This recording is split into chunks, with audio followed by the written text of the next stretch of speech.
നിങ്ങളിങ്ങനെ Instagram scroll ചെയ്ത് പോകുമ്പോൾ പെട്ടെന്നൊരു ചിത്രം, ആ ചിത്രത്തിൽ ഒരു പ്രൈവറ്റ് ജെറ്റിന് മുൻപിൽ വളരെ സ്റ്റൈലിഷായി പോസ് ചെയ്തുകൊണ്ട് നിൽക്കുന്ന ഒരു ഇൻഫ്ലുവൻസർ.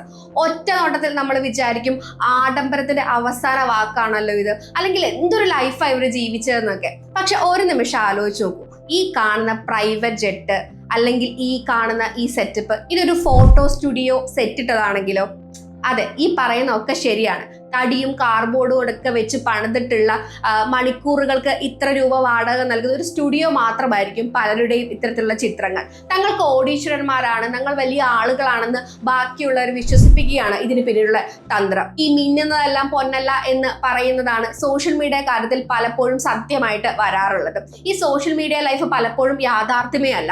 നമ്മൾ വീഡിയോയിൽ കാണുന്ന പല ഇൻഫ്ലുവൻസുമാരുടെയും ഈ ആഡംബര ജീവിതത്തിന്റെ പിന്നിലുള്ളത് വളരെ ഞെട്ടിപ്പിക്കുന്ന സത്യങ്ങളൊക്കെ തന്നെയാണ്. ഈ ഇൻഫ്ലുവൻസർ ജീവിതത്തിന്റെ പ്രശ്നം എന്താണെന്ന് ചോദിക്കുകയാണെങ്കിൽ, ഒരു എഡിറ്റ് ചെയ്യപ്പെട്ട ലോകത്ത് ജീവിക്കുക എന്നത് തന്നെയാണ് ഇതിനകത്തൊരു കാര്യം. നമ്മൾ ഇന്ന് ജീവിക്കുന്നത് ഒരു ഫിൽട്ടർ ചെയ്തതും എഡിറ്റ് ചെയ്തതും ഭയങ്കരമായിട്ട് ഭംഗി കൂട്ടിയതായിട്ടുള്ള ഒരു ലോകത്തിലാണ്. ഇതിനെയാണ് ക്യൂറേറ്റർ റിയാലിറ്റി എന്ന് പറയുന്നത്. നമ്മൾ കാണാറില്ലേ, ഭയങ്കര പോഷായിട്ട് ഒരു പെർഫെക്റ്റ് രീതിയിലൊക്കെ ഒരേപോലെ മേക്കപ്പ് ചെയ്തിട്ടുള്ള ആളുകൾ, അല്ലെങ്കിൽ ഒരേപോലത്തെ ജീവിത രീതികൾ പിന്തുടരുന്ന ആളുകൾ, ഇവരെ പോലെ തന്നെ ക്യൂറേറ്റ് ചെയ്ത് ഡെവലപ്പ് ചെയ്ത് വരുന്ന വേറെ ചില ആളുകളുടെ ജീവിത രീതികൾ. ഈ പെർഫെക്റ്റ് ആയിട്ട് ക്യൂറേറ്റ് ചെയ്തിട്ടുള്ള റിയാലിറ്റി ഉണ്ടല്ലോ, ഇതൊരു ഫേക്ക് ലൈഫ് സ്റ്റൈലിനെ കൊണ്ടുവരുന്നു. അതൊരു വലിയ ബിസിനസ്സായി മാറുന്നു. വളരെ സിമ്പിൾ ആയിട്ട് പറയുകയാണെങ്കിൽ, തങ്ങൾക്കില്ലാത്തൊരു ജീവിതം ഉണ്ട് എന്ന് ബാക്കിയുള്ള ആളുകളെ വിശ്വസിപ്പിക്കുകയാണ് ഇവർ ചെയ്യുന്നത്. ഇതിന് ഇവർ ഉപയോഗിക്കുന്ന തന്ത്രങ്ങൾ പലതും പലതാണ്. നമ്മൾ ഇൻസ്റ്റഗ്രാമിൽ നമ്മുടെ ഫേവറേറ്റ് ഇൻഫ്ലുവൻസറുടെ കണ്ടു കൊതിച്ചിട്ടുള്ള ഒരു ലംബോർഗിനിയുടെ ഒരു പിക്ചറൊക്കെ ഉണ്ടായിരിക്കും. പക്ഷെ ഇതൊക്കെ ചിലപ്പോൾ ഒരു ദിവസത്തേക്ക് മാത്രം വാടകയ്ക്ക് എടുത്തതായിരിക്കും. ഒരു മണിക്കൂറത്തേക്ക് ഇത്ര രൂപ ഫോട്ടോഷൂട്ടിന് റെന്റ് നൽകുന്ന വണ്ടികളാണ് പലപ്പോഴും ഈ ഇൻഫ്ലുവൻസർമാരുടെ പ്രൊഫൈലിൽ സ്ഥിരമായിട്ട് ഇങ്ങനെ വന്നു പോകുന്നത്. ഷൂട്ട് കഴിയുമ്പോൾ തന്നെ അപ്പൊ തന്നെ ഈ കാറുകൾ തിരിച്ച് കൊണ്ടുപോകേണ്ട ആവശ്യമുണ്ട്. പിന്നീടും ആഴ്ചകളോളം അവരുടെ ഫീഡിൽ ഈ ലംബോർഗിനി ഇങ്ങനെ കിടന്ന് നമ്മളെ കൊതിപ്പിച്ചുകൊണ്ടേയിരിക്കും. അതുപോലെ തന്നെ നമ്മൾ കാണുന്ന ഒരു കാര്യമാണ് ഈ ഇൻഫ്ലുവൻസേഴ്സ്. നമ്മുടെ ഫേവറേറ്റ് ആയിരിക്കാം, അല്ലായിരിക്കാം, ഇവരൊക്കെ വലിയ 5 സ്റ്റാർ ഹോട്ടലുകളിൽ പോകുന്നത്, അവിടുത്തെ സ്വിമ്മിംഗ് പൂളിന്റെ ഒക്കെ പടം എടുത്തിടുന്നത്, തങ്ങൾ മാലിദ്വീപ്സിലാണെന്ന് പറയുന്നത്, അല്ലെങ്കിൽ അവരുടെ തന്നെ ഫ്രണ്ട്സിന്റെ വലിയ വീടിന്റെ മുൻപിൽ ഫോട്ടോ എടുത്തിട്ട് ഈ വീട് എൻ്റെ ആണെന്ന് പറയാതെ പറയുന്നത്, അങ്ങനെ പല രീതികളും നമ്മൾ കാണുന്നുണ്ട്. ഇത്തരം വ്യാജ സെറ്റുകളുടെ ഫ്രണ്ടിൽ നിന്ന് ആർക്കും ഇങ്ങനെ പറയാം, ഇതാ ഞാൻ പ്രൈവറ്റ് ഫ്ലൈറ്റിൽ അല്ലെങ്കിൽ ജെറ്റിൽ പറക്കുന്നു എന്നെല്ലാം പറയുകയും പോസ്റ്റുകൾ ഇടുകയും ചെയ്യാം. ഈ കാണുന്ന ഈ വ്യാജ ലോകം ഉണ്ടല്ലോ, അത് വളരെ പ്ലാൻ ചെയ്തുണ്ടാക്കുന്ന ഒന്നാണ്. ഓരോ ഫോട്ടോയ്ക്ക് പിന്നിലും വലിയ തയ്യാറെടുപ്പുകളുണ്ട്. ഏത് ആംഗിൾ നിൽക്കണം, ഏത് ഫിൽറ്റർ ഇടണം, ഏത് ക്യാപ്ഷൻ കൊടുക്കണം, ഇതെല്ലാം മുൻകൂട്ടി തീരുമാനിച്ചിട്ടാണ് ഓരോ പോസ്റ്റും നമ്മുടെ കൺമുൻപിലേക്ക് ഇങ്ങനെ വരുന്നത്. ലക്ഷ്യം ഒന്ന് മാത്രമാണ്, തങ്ങളുടെ ഗംഭീരമായിട്ടുള്ള വളരെ സക്സസ്ഫുൾ ആയിട്ടുള്ള ജീവിതം നമ്മളെ കാണിപ്പിക്കുക, അതിൽ വിശ്വസിപ്പിക്കുക എന്നതാണ്. ആളുകളുടെ ശ്രദ്ധ പിടിച്ചുപറ്റി പണം ഉണ്ടാക്കുന്നതിനുള്ള എളുപ്പ വഴിയാണല്ലോ ഈ ലക്ഷറി ലൈഫ് സ്റ്റൈൽ. ഇൻഫ്ലുവൻസർ മാർക്കറ്റിംഗിന്റെ അടിസ്ഥാനം തന്നെ ഈ പറഞ്ഞ കാര്യമാണ്. കൂടുതൽ ഗ്ലാമറും ആഡംബരവും കാണിക്കുമ്പോൾ കൂടുതൽ ആളുകൾ ഈ വ്യക്തികളെ ഫോളോ ചെയ്യും. ലക്ഷക്കണക്കിന് ഫോളോവേഴ്സ് ഉള്ള ഒരാളെ സംബന്ധിച്ചിടത്തോളം അവരുടെ പ്രൊഫൈൽ എന്ന് പറയുന്നത് അതേപോലെ വിലമതിക്കാനാവാത്തൊരു സ്ഥലം തന്നെയാണ്. ഓരോ പോസ്റ്റും പണം വാങ്ങി ചെയ്യാവുന്ന ഒരു പരസ്യമാണ്. 1 ലക്ഷം ഫോളോവേഴ്സ് ഉള്ള ഒരാൾക്ക് കിട്ടുന്ന പണം ആയിരിക്കില്ല 10 ലക്ഷം ഫോളോവേഴ്സ് ഉള്ള ഒരു ആൾക്ക് ബ്രാൻഡുകൾ നൽകുന്നത്. ഫോളോവേഴ്സ് കൂടുന്നതിന്റെ അനുസരിച്ച് ഇവരുടെ റേറ്റിലും വ്യത്യാസം ഉണ്ടായിരിക്കും. ഒരു വലിയ ഫാഷൻ ബ്രാൻഡിന്റെ പരസ്യം നമുക്ക് കിട്ടണമെങ്കിൽ ഒരു വലിയ ലക്ഷറി ലൈഫ് സ്റ്റൈൽ തന്നെ ഫോളോ ചെയ്യുന്ന ഒരാളായിരിക്കണമെന്ന് ബാക്കിയുള്ള ജനങ്ങൾക്ക് തോന്നേണ്ടതുണ്ട്. ഈ ഇൻഫ്ലുവൻസേഴ്സിന്റെ സ്റ്റൈലും സ്വാഗും ഒക്കെ കണ്ടിട്ട് അവരെ പോലെ ആകുന്നതിന് സാധാരണക്കാരായ ഓരോ മനുഷ്യരും ഇങ്ങനെ പുഷ് ചെയ്ത് വിടുന്നതിനാണ് ഇവരുടെ ഈ ഒരു ലൈഫ് സ്റ്റൈൽ ഉപയോഗിക്കുന്നത്. ഈ സോഷ്യൽ മീഡിയ ലോകത്തില് ലൈക്കുകൾക്കും കമന്റുകൾക്കും ഒരു കറൻസിയുടെ വിലയാണ് ഉണ്ടാവുന്നത്. ഓരോ ലൈക്കും ഓരോ കറൻസിയായി മാറുന്നു. അവർക്ക് വില കൂടുന്നു. ഓരോ പുതിയ ഫോളോവേഴ്സും അവരുടെ അക്കൗണ്ടിലേക്ക് വരാനിരിക്കുന്ന പണത്തിന്റെ ഒരു ലക്ഷണമാണ്, അല്ലെങ്കിൽ ഒരു സൂചനയാണ്. അതുകൊണ്ട് തന്നെ സത്യസന്ധതയ്ക്കോ സത്യമായ കണക്കുകൾക്കോ ഒന്നും ഇവര് വില നൽകുന്നില്ല. ഇവരാകെ വില നൽകുന്നത് ഇവരുടെ ഫോളോവേഴ്സിനും അല്ലെങ്കിൽ ഇവരുടെ വ്യൂസിനും ഒക്കെയാണ്. സിമ്പിൾ ആയി പറഞ്ഞാൽ നമ്മുടെ ആരുടെയും ജീവിതത്തിനല്ല അവര്, അല്ലെങ്കിൽ അതിന്റെ ഫാക്ട് ചെക്കിനൊന്നും അല്ല ഇവർ ഇമ്പോർട്ടൻസ് കൊടുക്കുന്നത്. അവരുടെ അവരുടെ പ്രൊഫൈൽ എത്രമാത്രം റീച്ച് ആക്കാൻ സാധിക്കും, അതുവഴി എത്രമാത്രം പണം തങ്ങളിലേക്ക് എത്തിക്കാൻ സാധിക്കുന്നെന്ന് മാത്രമാണ് ഇവർ ആലോചിക്കുന്നതും ചെയ്യുന്നതും ഒക്കെ. ഈ ലക്ഷറി കാണിക്കുന്നതിനും ഇവരിങ്ങനെ ഫേക്ക് ചെയ്യുന്നതിനും ഒക്കെ വേറൊരു വശം കൂടിയുണ്ട്. ഒരിക്കലും ഈ ആഡംബരത്തിന്റെ ലോകത്തേക്ക് നമ്മളിങ്ങനെ എത്തിപ്പെട്ടു, ആ രീതിയിലുള്ള പോസ്റ്റുകളൊക്കെ ഇട്ട് വന്നിട്ടുണ്ടെങ്കിൽ പിന്നെ അതിൽ നിന്ന് ഇറങ്ങിപ്പോരാന്ന് പറഞ്ഞാൽ അത്ര ഈസി ഒന്നുമല്ല. ഈ ഇമേജ് നമുക്ക് നിലനിർത്തിക്കൊണ്ട് പോകുന്നതെന്ന് പറയുന്നത് വളരെ ഒരു സമ്മർദ്ദമായിരിക്കും. ഒരു യാത്രയിനേക്കാൾ മികച്ചതായിരിക്കണം നമ്മുടെ അടുത്ത യാത്ര, അതിലും മികച്ചതായിരിക്കണം അതിന്റെ അടുത്ത യാത്ര, ഇപ്പോഴുള്ള കാറിനേക്കാൾ മികച്ചത് വാങ്ങണം. അത്തരത്തിലുള്ള ഒരു വിഷ്യസ് ആയിട്ടുള്ള ഒരു സൈക്കിളിലായിട്ട് ഇവരുടെ ജീവിതം മാറും. അതായത് കൂടുതൽ ബെറ്റർ ആക്കേണ്ട ഒരു അവസ്ഥയിലേക്ക് നടക്കുന്ന ഒരു നാടകം പോലെയാണ് ഇത്. ഓരോ ഘട്ടം കഴിയും തോറും ഇവരുടെ നിലനിൽപ്പിനെ ഭാഗികമായോ അല്ലെങ്കിൽ പൂർണ്ണമായോ എല്ലാം ഇവരുടെ ഈ ഒരു സ്ട്രെസ് ബാധിക്കുന്നുണ്ട്. ഈ ഇൻഫ്ലുവൻസേഴ്സ് ഒക്കെ നടത്തുന്ന നാടകത്തിലെ ശരിക്കുള്ള ഇരകൾ ആരാണെന്ന് അറിയോ? അത് കാഴ്ചക്കാരായിട്ടുള്ള നമ്മൾ ഓരോരുത്തരാണ്. നമ്മൾ ഓരോരുത്തരും ഇൻസ്റ്റഗ്രാം ഒക്കെ തുറക്കുമ്പോൾ തന്നെ നമ്മൾ അറിയാതെ തന്നെ ഒരു താരതമ്യത്തിന്റെ ഒരു കെണിയിലേക്ക് വീണു പോവുകയാണ്. വളരെ മനോഹരമായി എഡിറ്റ് ചെയ്തിട്ടുള്ള നിമിഷങ്ങൾ, അവരുടെ ഭയങ്കരമായിട്ടുള്ള പോളിഷ് ചെയ്തിട്ടുള്ള ജീവിതം, ഇതൊക്കെ ആയിട്ട് നമ്മുടെ സാധാരണ ജീവിതത്തിൽ നമ്മളിങ്ങനെ താരതമ്യപ്പെടുത്തും. ഇതിലാണ് ഏറ്റവും വലിയ അപകടം ഒളിഞ്ഞിരിക്കുന്നത്. ഒരു പക്ഷെ വളരെ സാധാരണമായ ജീവിതത്തിന്റെ ഒരു ക്ഷീണതയിലേക്ക് ഇരിക്കുമ്പോഴായിരിക്കും നമ്മളിങ്ങനെ സ്ക്രോൾ ചെയ്തു പോകുന്നത്. അപ്പോൾ നമ്മൾ കാണുന്നത് മാലിദ്വീപ്സിൽ ബീച്ചിൽ അവധി ആഘോഷിക്കുന്ന വളരെ മനോഹരമായ ഡിസൈനർ ഡ്രസ് ഇട്ടൊക്കെ ചിരിച്ചു നിൽക്കുന്ന ആളുകളെയാണ്. ഈ ഒരു താരതമ്യം അല്ലെങ്കിൽ ഇവരുടെ ജീവിതവുമായി നമ്മൾ നമ്മുടെ ജീവിതത്തിൽ ഇങ്ങനെ താരതമ്യം ചെയ്യുന്നതെന്ന് പറയുന്നത് നമ്മളിൽ വലിയൊരു അപകർഷണബോധമാണ് ഉണ്ടാക്കി വെക്കാൻ പോകുന്നത്. സോഷ്യൽ മീഡിയയുടെ ഉപയോഗം യുവാക്കളിൽ വിഷാദവും ഉത്കണ്ഠയും കൂട്ടുന്നുണ്ടെന്നാണ് പല പഠനങ്ങളും പറയുന്നത്. ഒരു സർവേ പ്രകാരം തന്നെ ഈ ഇൻഫ്ലുവൻസർമാരുടെ ഈ ഉള്ളടക്കമൊക്കെ കണ്ടതിന് ശേഷം 67% കൗമാരക്കാർക്കിടയിലും തങ്ങളുടെ ജീവിതത്തെ പറ്റിയിട്ടുള്ള ഒരു അപകർഷണബോധം ഉണ്ടായിട്ടുണ്ട്.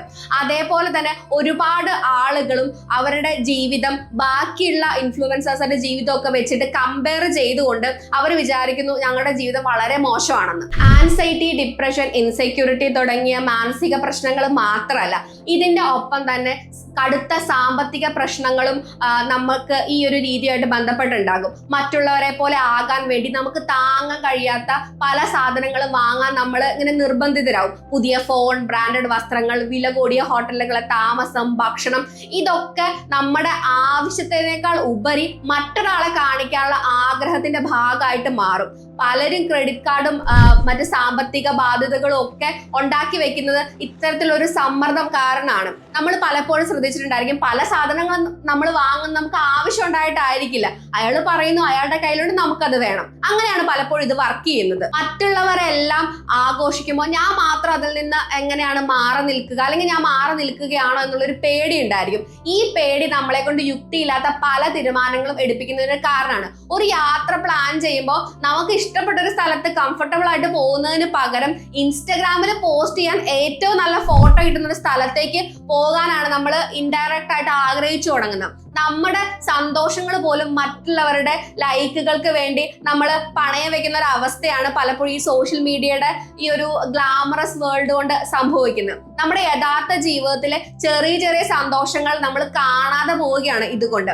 അത് നമുക്ക് ഒരു വൈകാരികമായിട്ടുള്ള ഒരു കെണിയിലേക്കാണ് നമ്മളെ നയിക്കുന്നത്. കാരണം നമ്മുടെ കുഞ്ഞു കുഞ്ഞു കാര്യങ്ങൾ നമുക്ക് സന്തോഷമില്ല. നമ്മൾ വിചാരിക്കുന്നു ബാക്കിയുള്ള ആളുകൾ കാണിക്കുന്ന ആ സന്തോഷത്തിന്റെ ഒപ്പം എത്തുമ്പോഴാണ് യഥാർത്ഥമായിട്ടുള്ള ഒരു ഹാപ്പിനെസ് നമ്മൾ നേടിയെടുത്തെന്ന് ചിന്തിക്കുന്ന ഒരു ഫേക്ക് ഒരു റിയാലിറ്റിയാണ് നമ്മളിലേക്ക് കടന്നു വരുന്നത്. ഓക്കെ, ഇങ്ങനെ ഒരു പ്രശ്നമുണ്ട്. പക്ഷെ ഇതിന്റെ പരിഹാരം എങ്ങനെയാണെന്ന് നമ്മൾ ചോദിച്ചിട്ടുണ്ടെങ്കിൽ ഈ ഡിജിറ്റൽ മായാലോകത്തിന്റെ ചതിക്കുഴികളിൽ നിന്ന് നമുക്ക് രക്ഷപ്പെടാൻ സാധിക്കുക തന്നെ ചെയ്യും. അതിനുള്ള പരിഹാരം നമ്മുടെ കയ്യിൽ തന്നെയാണുള്ളത്. ആദ്യത്തെ പടി എന്ന് പറയുന്നത് നമ്മൾ കുറച്ചുകൂടി സ്മാർട്ടായിട്ട് സോഷ്യൽ മീഡിയ ഉപയോഗിക്കാൻ പഠിക്കുക എന്നതാണ്. കാണുന്നത് എല്ലാം അതേപടി വിശ്വസിക്കാതെ അതിനെ ചോദ്യം ചെയ്യാനായിട്ട് നമ്മൾ ആദ്യം തുടങ്ങണം. ഒരു പോസ്റ്റ് കാണുമ്പോൾ നമ്മൾ തന്നെ നമ്മളോട് ചോദിക്കണം, ഇതൊരു പെയ്ഡ് പ്രൊമോഷൻ ആണോ, അതോ ഈ കാണുന്ന ഫോട്ടോ ശരിക്കും റിയൽ തന്നെയാണോ? പലപ്പോഴും ചില ആളുകൾ വളരെ ചീപ്പായിട്ടുള്ളത്, വില കുറഞ്ഞായിട്ടുള്ള പല സ്കിൻ കെയർ പ്രോഡക്ട്സ് ഒക്കെ ഉപയോഗിച്ചായിട്ട് നമ്മളെ കാണിക്കും. നോക്കൂതേ 2 ദിവസം കൊണ്ട് എന്റെ സ്കിൻ വളരെ ബ്രൈറ്റ് ആയി എന്നൊക്കെ പറയും. പക്ഷെ ഇവർ ഉപയോഗിക്കുന്ന വേറെ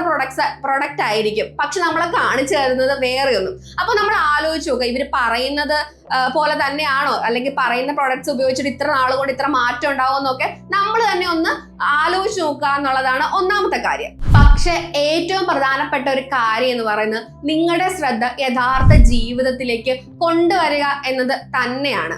യഥാർത്ഥ സന്തോഷം എന്ന് പറയുന്നത് സ്ക്രീനിലല്ല, മറിച്ച് നമുക്ക് ചുറ്റുമുള്ള ഒരു ചുറ്റുപാടിലാണ്. നമ്മുടെ കൂട്ടുകാര്, നമ്മുടെ കുടുംബം, ഇവരുടെ കൂടെ ചിലവഴിക്കുന്ന സമയം, അതേപോലെ തന്നെ ഒരു നല്ല പുസ്തകം വായിക്കുന്നത്, ഒരു പുതിയ ഹോബി തുടങ്ങുന്നത്, ഫോൺ മാറ്റി വെച്ച് യഥാർത്ഥമായിട്ടുള്ള സംഭാഷണങ്ങളിൽ ഏർപ്പെടുന്നത്, നമ്മുടെ കഴിവുകളെയും നേട്ടങ്ങളെയും ഒക്കെ നമ്മൾ തന്നെ അംഗീകരിക്കുകയും അതിൽ സന്തോഷിക്കുകയും ചെയ്യുന്നത് തുടങ്ങിയ കാര്യങ്ങളൊക്കെ നമുക്ക് ചെയ്യാൻ പറ്റുന്നതാണ്. നമുക്ക് എന്താണോ സന്തോഷവും സംതൃപ്തിയും ഒക്കെ നൽകുന്നത് അത് ചെയ്യുക. അതാണ് യഥാർത്ഥത്തിലുള്ള ഒരു വിജയം അല്ലെങ്കിൽ ജീവിത വിജയം എന്ന് പറയുന്നത്. അല്ലാതെ വേറൊരാൾക്കുള്ളതുപോലെ നമ്മൾ പ്രിട്ടൻഡ് ചെയ്യുക, അയാളുടെ ജീവിതം പോലെ പ്രിട്ടൻഡ് ചെയ്യുക എന്ന് നമുക്ക് ദീർഘകാലം സന്തോഷം നൽകുന്ന ഒരു കാര്യമല്ല. അത് നമ്മൾ മനസ്സിലാക്കുക. ഓർക്കേണ്ട ഒരു കാര്യം എന്ന് പറയുന്നത് ഈ സോഷ്യൽ മീഡിയ എന്ന് പറയുന്നത് നമ്മുടെ ജീവിതത്തിന്റെ ഒരു ചെറിയ ഭാഗം മാത്രമാണ്. അതല്ല ജീവിതം. നമ്മൾ കാണുന്ന ഈ പോഷ് ചിത്രങ്ങളെല്ലാം ഒരു മഞ്ഞുമലയുടെ മുകൾ ഭാഗത്തെ ഒരു ചെറിയൊരു ഭാഗം മാത്രമാണ്. അതിന് താഴെ കഠിനാധ്വാനവും തോൽവികളും സാധാരണ ജീവിതത്തിന്റെ പ്രശ്നങ്ങളെല്ലാം ഉണ്ട്. ആ പ്രശ്നങ്ങൾ എല്ലാവർക്കും ഉണ്ട്. ആ യാഥാർത്ഥ്യം മനസ്സിലാക്കിയിട്ട് വേണ്ട രീതിയിൽ സോഷ്യൽ മീഡിയ ഉപയോഗിക്കുകയാണെങ്കിൽ ഇത്തരത്തിലുള്ള ഫേക്ക് റിയാലിറ്റികൾക്കൊന്നും നമ്മളെ ഇങ്ങനെ കീഴ്പ്പെടുത്തി വെക്കാൻ സാധിക്കുകയില്ല. നമ്മൾ ആരാധനയോടെ നോക്കുന്ന പല ഇൻഫ്ലുവൻസേഴ്സിന്റെയും ലക്ഷറി ലൈഫ് ശ്രദ്ധയും പണവും നേടാൻ അവർ തന്നെ ഉണ്ടാക്കിയിട്ടുള്ള ഒരു കള്ളാണ്. വാടകയ്ക്ക് എടുത്ത കാറുകളും വ്യാജ യാത്രകളുമായിട്ട് അവർ നമ്മളെ വൈകാരികമായ ഒരു കെണിയിൽ ഏർപ്പെടുത്തുന്നുണ്ട്. ഈ താരതമ്യത്തിൽ നമ്മൾ നമ്മുടെ മാനസികാരോഗ്യത്തെ നശിപ്പിക്കാതിരിക്കുക, നമ്മൾ തീരാത്ത അസംതൃപ്തിയിലേക്ക് പോവാതിരിക്കുക.